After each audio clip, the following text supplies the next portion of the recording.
So I'm probably going to go through how my application, which is an instant recognition program that does searching for images within images, and I'm probably going to go through how it works and a small demo.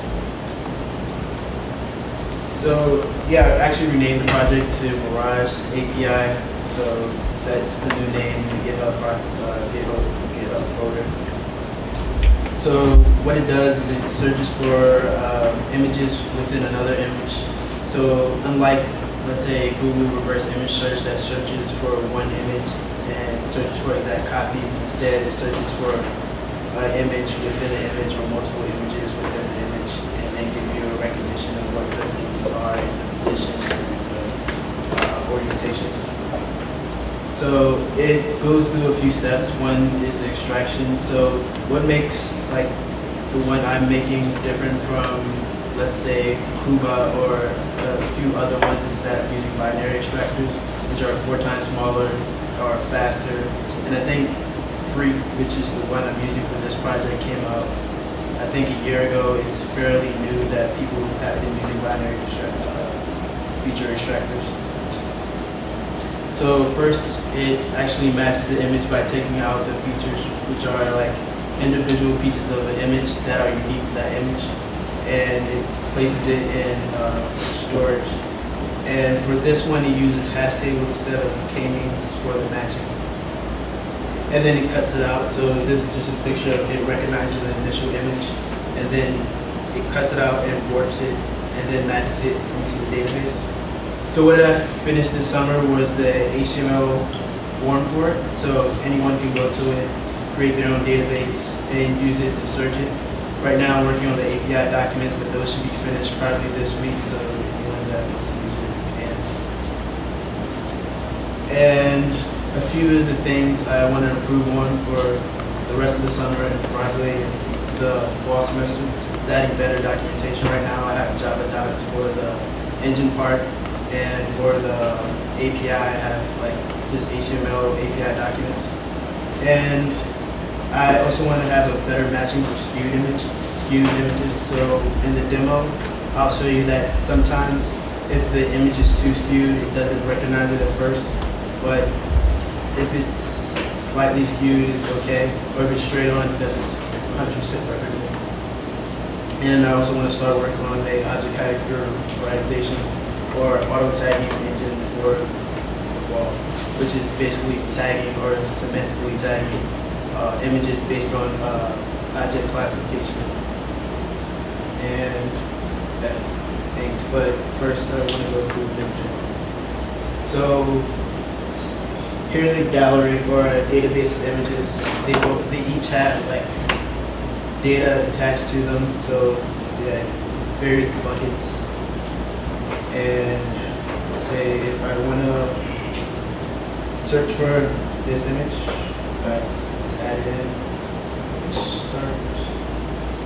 Hopefully it finds it, because I haven't checked to see if this image is actually in there. So yeah, it found this exact image in the database. But let's say I have an image like this, where it's skewed, or let's say you take a picture from your camera phone and use the APIs to take a picture from your camera phone and send it to the server. It'll hopefully find the image in your database and the information attached to that image and send it back to you. So yeah, it actually found the image and gave it back to you. So we should launch the site and stuff hopefully this week, and I'll probably make a blog post about it. And I'll be working, or I've been working with a doctor, and he's actually created a way to do k-means or do clustering for this, or binary images with binary features which couldn't be done before. Any questions? Does this give it real timers that you just take a photo and upload it? So the engine or the back-end software that I built specifically that's open source can actually do that. If you wanted to do that, you'd have to just change a few lines of code and just keep sending the frame or the video over and over. But yeah, you can do that. And it's like the vision stuff, is that done on the phone or on the server?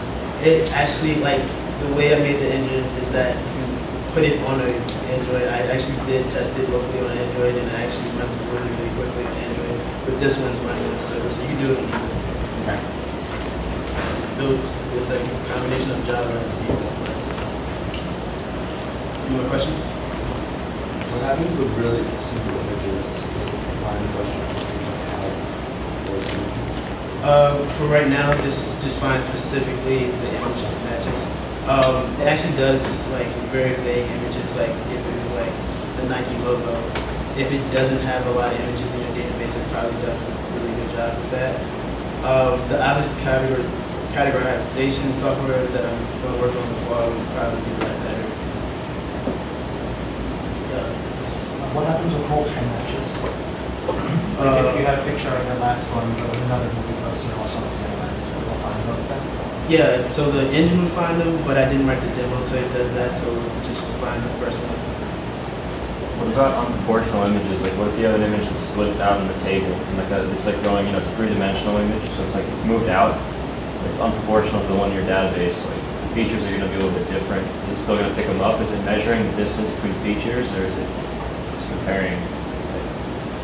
Yes, it's measuring the distance between features, so it would actually find that even if it like that's why I wrote the way I wrote it the way it did. So it takes the image the first time, it actually finds the less likely image, and then it warps it so it's like straighter, and then it matches it again to make sure it's like correct. Any more questions?